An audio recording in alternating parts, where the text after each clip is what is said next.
13 வருஷம் முன்னாடி தொடங்குறதுலேருந்து சரி, நான் இப்போ சின்ன பிள்ளையா இருந்து இங்கே மட்டும் இல்லை எல்லா ஊர்லேயும் இருக்கிறதால எங்கள் ஊரில் கொண்டு நான் சாப்பிட்டுட்டு தான் இருக்கேன். எங்கே போனாலும் இந்த அம்மா உணவகன்றது வந்து பார்த்தீங்கன்னா ஏழையின் உணவகம்.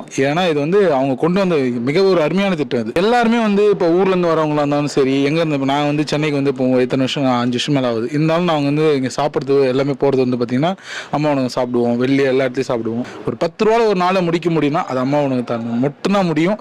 இந்த திட்டத்தை முன்னாடி ரொம்ப சூப்பராக இருந்தது. பட்டு எனக்கு தெரிஞ்சு இந்த ஆட்சி மாற்றமா அதனால் என்னன்னு தெரியல.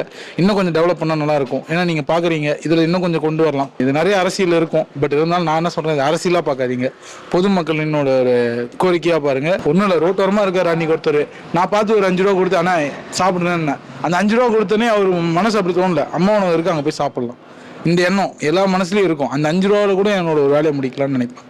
அதனால தான் அம்மா உணவகம்.